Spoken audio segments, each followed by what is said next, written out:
السلام علیکم ورحمۃ اللہ وبرکاتہ۔ جی میرے پیارے بھائیوں، اسلامی عقیدہ کتاب و سنت کی روشنی میں آج اس سلسلے میں دوسرا سبق ہے، اسلامی عقیدہ کیا ہے، کتاب و سنت کی روشنی میں ہم یہ پڑھتے ہیں۔ کل کا سبق ہم نے ختم کیا تھا امام حسن بصری رحمہ اللہ کے اس قول پر کہ ایمان ظاہری زیب و زینت کا نام نہیں ہے، بلکہ دل کی گہرائیوں میں پائی جانے والی چیز اس کا نام ایمان ہے، جس کی تصدیق عمل کرتا ہے۔ آج کا سبق ہے سوال نمبر 3، تمہارا رب کون ہے؟ رب کا معنی پیدا کرنے والا، اور جتنی بھی ضروریات ہیں کھانے پینے اور دیگر معاملات کے تعلق سے ان تمام کو پورا کرنے والا۔ تو رب کا معنی پیدا کرنے والا اور پرورش کرنے والا، ضروریات زندگی، ضروریات مخلوق کو پورا کرنے والا۔ جواب، میرا رب اللہ ہے، اور اللہ تعالی وہ ذات ہے جس نے مجھے پیدا کیا اور اپنی نعمتوں سے میری اور تمام مخلوقات کی پرورش کی ضروریات کو پورا کیا۔ وہی میرا معبود حقیقی ہے، اس کے علاوہ میرا کوئی معبود نہیں۔ میرا رب اللہ ہے جس نے مجھے پیدا کیا اور میری اور تمام مخلوق کی پرورش کی۔ اس پر دلیل فرمان باری تعالی ہے، اعوذ باللہ من الشیطان الرجیم، الحمدللہ رب العالمین، تمام قسم کی تعریفات اللہ ہی کے لیے ہیں جو تمام کائنات کا رب ہے، یعنی پیدا کرنے والا، پالنے والا۔ سوال نمبر 4، تمہارا دین کون سا ہے؟ جواب، ہمارا دین اسلام ہے، اور وہ کتاب و سنت کے بیان کردہ تمام ہی عبادات اور اطاعت کا نام ہے۔ دین کیا ہے؟ اپنا جان، اپنی مال اور اپنا سب کچھ، اور اسی طرح ہر قسم کی عبادت اور اطاعت کا نام ہے دین، اور یہ ہے ہمارے لیے اسلام۔ فرمان باری تعالی ہے، ان الدین عند اللہ الاسلام، اللہ کے نزدیک دین صرف اسلام ہے۔ سوال نمبر 5، تمہارے نبی کون ہیں؟ جواب، ہمارے نبی حضرت محمد صلی اللہ علیہ وسلم ہیں۔ آپ صلی اللہ علیہ وسلم کی ولادت 9 ربیع الاول بروز سوموار مکۃ المکرمہ میں ہوئی، اور ہمارے نبی پورے عالم کے، پوری کائنات کے، پوری مخلوقات کے نبی ہیں، چاہے وہ جنات ہوں یا وہ انسان ہوں۔ فرمان باری تعالی، قل یا ایھا الناس انی رسول اللہ الیکم جمیعا، اے نبی آپ کہہ دیجئے کہ اے لوگو، میں تم سب کی جانب اللہ کا بھیجا ہوا رسول ہوں۔ اور ہمارے نبی جن کا نام نامی اسم گرامی محمد ہے، آپ کے والد بزرگوار کا نام عبداللہ ہے، آپ کی والدہ کا نام آمنہ ہے، آپ کے دادا کا نام عبد المطلب ہے۔ ہمارے پیارے نبی صلی اللہ علیہ وسلم صرف مکہ والوں کے لیے، صرف مدینہ والوں کے لیے، صرف عربیوں کے لیے، صرف اجمیوں کے لیے، صرف انسانوں کے لیے نہیں، بلکہ فرمایا انی رسول اللہ علیکم جمیعا، تمام کے لیے رسول ہیں، چاہے وہ جنات ہیں۔ اور ہمارے نبی کے بعد نہ کوئی نبی آئے گا، نہ کوئی رسول آنے والا ہے۔ ہمارے نبی انبیاء اور رسل میں سب سے آخری نبی، سب سے آخری رسول ہیں۔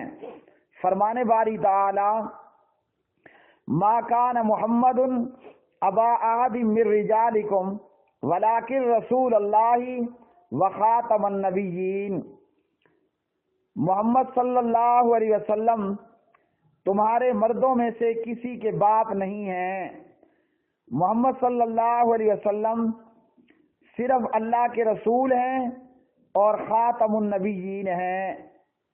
پیارے نبی صلی اللہ علیہ وسلم کو منصب نبوت اس وقت ملا جب آپ پر اللہ سبحانہ و تعالی کا یہ کلام نازل ہوا، اقرأ بسم ربک الذی خلق،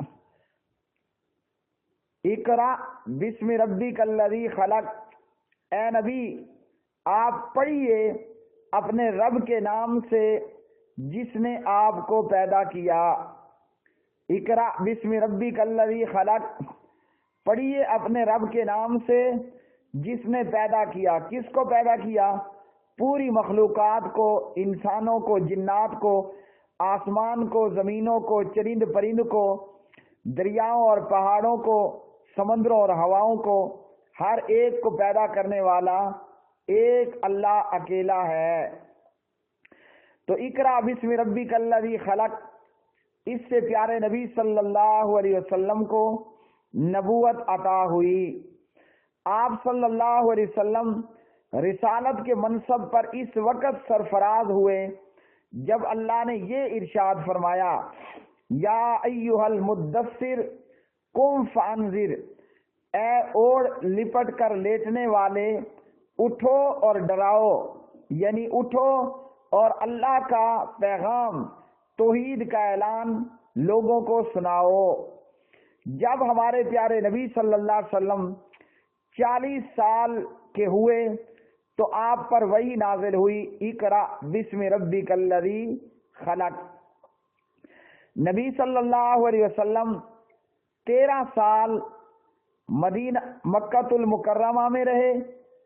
پیارے نبی 13 سال مکہ کی وادی میں رہے اور مکہ اور گرد و پیش کے علاقوں میں آپ صلی اللہ علیہ وسلم نے توحید کا پیغام پہنچایا۔ پھر آپ کو ہجرت کا حکم ہوا اور آپ مدینے کی طرف، یثرب کی طرف ہجرت کر کے آئے۔ آپ کے آنے سے اس یثرب کا نام، جو بیماریوں اور مصیبتوں کا گھر تھا، اس کا نام طیبہ اور طابہ، پاک اور صاف جگہ رکھا گیا، یعنی مدینہ طیبہ، مدینہ طیبہ، مدینہ طابہ۔ بیماریاں دور ہوئیں اور خوشحالیوں نے یثرب کو یثرب سے تبدیل کر کے مدینہ طیبہ بنا دیا۔ پیارے نبی صلی اللہ علیہ وسلم ہجرت کے بعد 10 سال مدینۃ المنورہ میں زندہ رہے۔ جب ہمارے نبی محمد صلی اللہ علیہ وسلم 63 سال اور کچھ دن کے ہوئے تو آپ صلی اللہ علیہ وسلم کی وفات ہوئی۔ پیارے نبی صلی اللہ علیہ وسلم کی دعوت کا آغاز توحید سے ہوا۔ توحید نام ہے لا الہ الا اللہ کے اقرار کرنے کا، یعنی اللہ کے علاوہ کوئی بھی معبود برحق نہیں۔ پیارے نبی صلی اللہ علیہ وسلم نے مکہ والوں کو سب سے پہلے لا الہ الا اللہ کی دعوت دی اور لوگوں کو ایک پہاڑ تلے جمع کیا۔ تمام لوگ جمع ہوئے اور پیارے نبی صلی اللہ علیہ وسلم کی دعوت کو سنا۔ آپ نے لا الہ الا اللہ کا پیغام دیا اور تمام لوگ جو وہاں موجود تھے ان لوگوں نے لا الہ الا اللہ کا پیغام سنا۔ لا الہ الا اللہ کا معنی کہ اللہ کے علاوہ کوئی بھی معبود برحق نہیں، یعنی حقیقی عبادت کے لائق صرف اللہ وحدہ لا شریک ہے، جس کا عرش 7 آسمانوں پر ہے اور وہ رب اپنے عرش پر مستوی ہے جیسے اس کی شان کے لائق ہے۔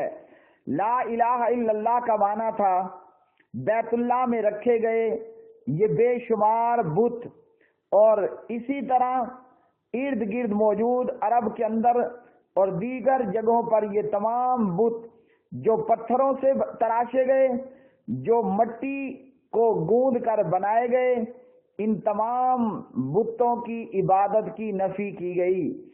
جب آپ نے لا الہ الا اللہ کی، جب آپ صلی اللہ علیہ وسلم نے لا الہ الا اللہ کی دعوت دی، لا الہ الا اللہ کا پیغام دیا، تو مخالفت کرنے والوں میں نمبر 1 وہ شخص تھا جس نے آپ صلی اللہ علیہ وسلم کے پیدا ہونے پر آپ کی ولادت کی خوشی میں اپنی لونڈیا کو آزاد کر دیا۔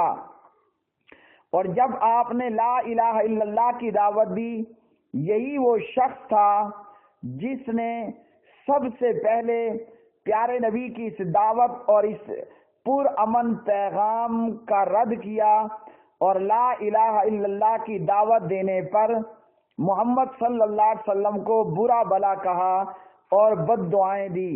یہ وہ شخص تھا جس کا نام تھا ابو لہب، جس کا تذکرہ اللہ سبحانہ و تعالی نے یوں کیا، تبت یدا ابی لہب و تب، ابو لہب کے دونوں ہاتھ ٹوٹ گئے اور وہ خود ہلاک ہو گیا۔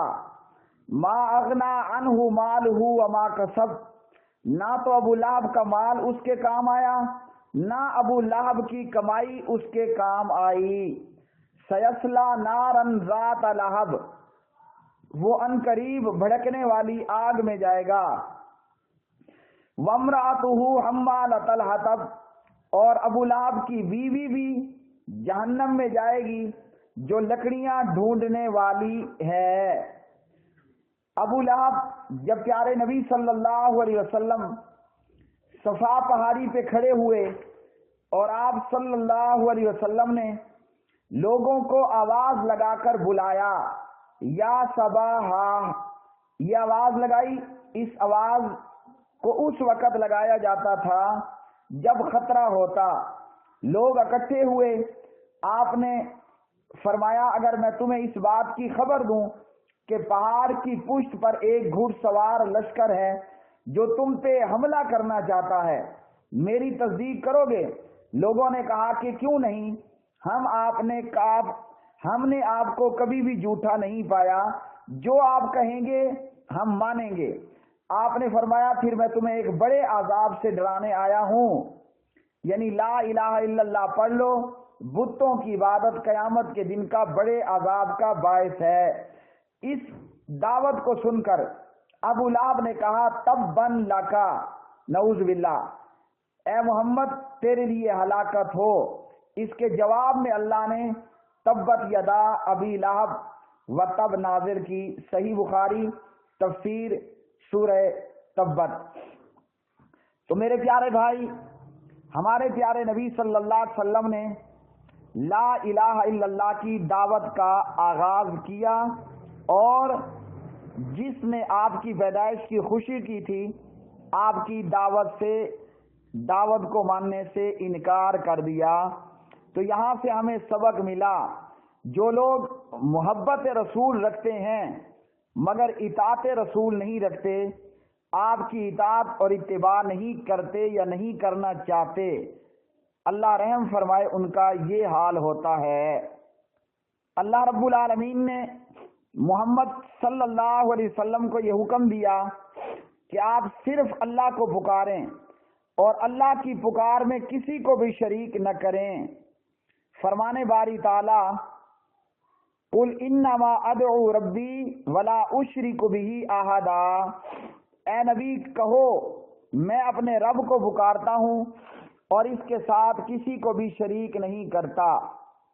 فرمانے نبوی صلی اللہ علیہ وسلم الدعاء هو العبادہ، دعا پکارنا عبادت ہے۔ سنن ترمذی ابواب الدعوات، یعنی اللہ کے علاوہ غیر اللہ کو نہیں پکارنا۔ کلمہ پڑھنے والوں پر واجب ہے کہ وہ صرف اللہ کو پکاریں، کسی غیر کو نہ پکاریں، چاہے وہ نبی ہو ولی ہو، صرف پکار اللہ ہی کی کرنی ہے کہ وہی اللہ قادر مطلق ہے، اور اس کے علاوہ مردے اپنی پریشانیاں دور نہیں کر سکتے۔